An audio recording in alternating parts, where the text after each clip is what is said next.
والسلام على رسول الله وعلى آله وصحبه ومن والاه. السلام عليكم ورحمة الله وبركاته. It's always good to remind ourselves, especially when it comes to death, because sometimes we forget ourselves that one day we're going to die. I had an extended family member pass away this morning, and it's difficult to see someone going through death. But what I want to do is I want to paint a picture so that you can realize who your true love should be too.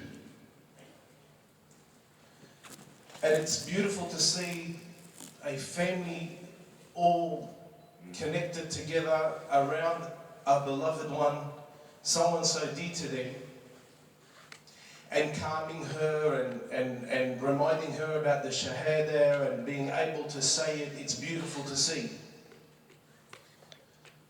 And then after the person dies, then the whole family gets together. They wash the deceased's body.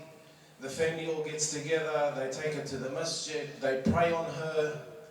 And then after the Masjid, as a family all together, they take her to the grave.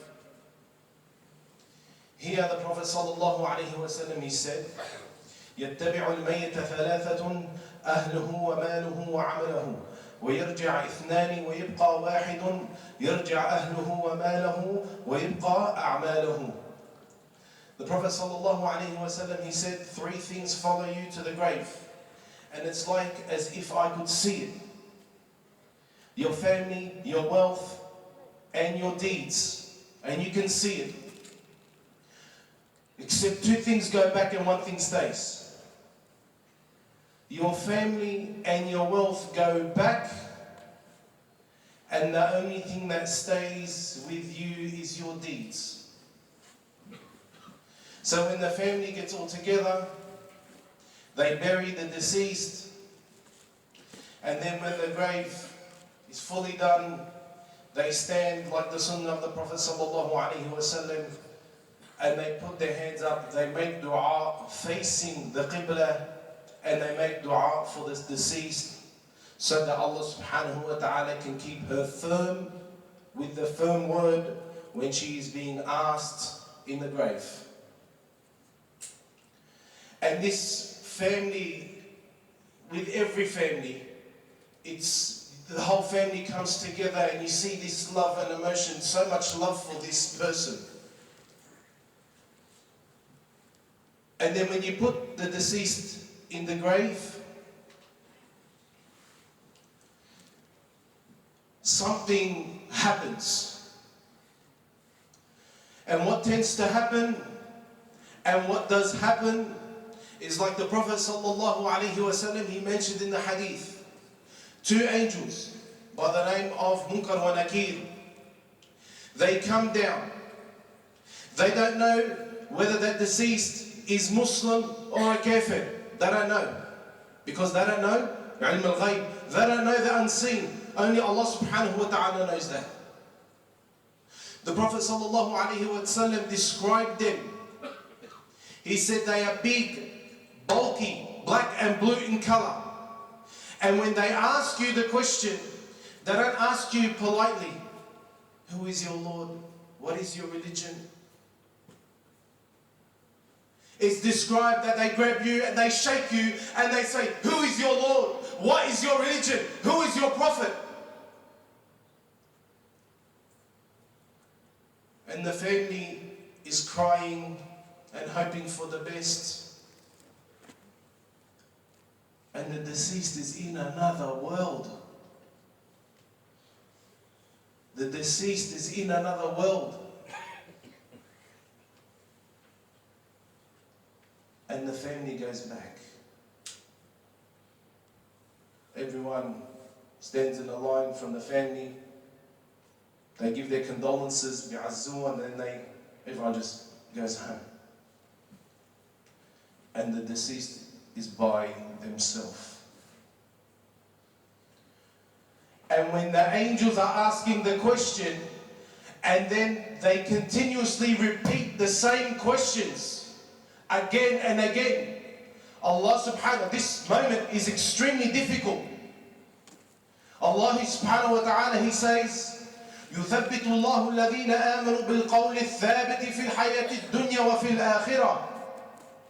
That Allah subhanahu wa ta'ala keeps you firm with the firm word in this world and in the hereafter. Meaning at the time when Munkar wa Nakir come and ask you for your question. Just like you were firm in praying, just like you were firm in paying your zakat, just like you were firm on your deen in this world and you were steadfast, Allah subhanahu wa ta'ala will keep you firm when you're most in need of it. When they come to ask you the question and you answer the questions correctly. The whole family goes and you're in your grave by yourself. Who is looking after you? Who is opening your grave? Who is making it a rawda from Riyadh al-Jannah? Who has opened the door of paradise for you? Isn't it Allah? Isn't it Allah, the one who has given you, while you are in your grave, glad tidings of paradise, and He has given you a companion until the day of judgment?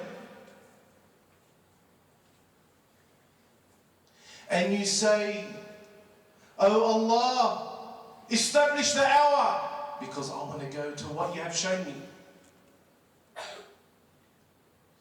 It is Allah who takes care of you when your family goes back and eventually forgets you. And when they remember you, they say, Allah yarham.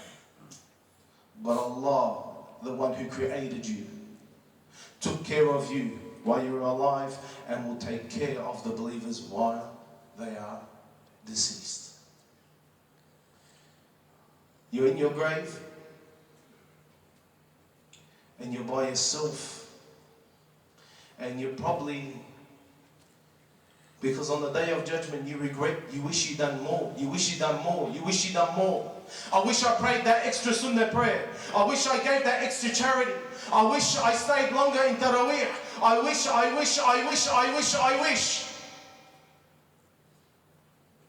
Don't wish. Do as much as you can while you still can. Before the time comes and you're going to regret and you'll stand before Allah and you'll say, I wish I'd done this and I wish I'd done that.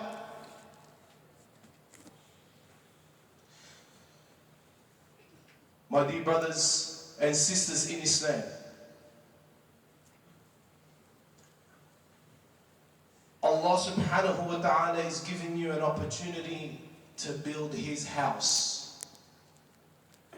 And the only one who will benefit is you. Be a part of building the house of Allah subhanahu wa ta'ala. So when you meet Allah, you say, "Oh Allah, I contributed in building your house so that you can be praised and glorified, and so that the believers can prostrate to you, so your name can be mentioned and glorified be He." Today, all the buckets outside that you see, and the sisters, there are donation boxes on the walls. All the money that we're collecting today is going towards building the house of Allah subhanahu wa ta'ala.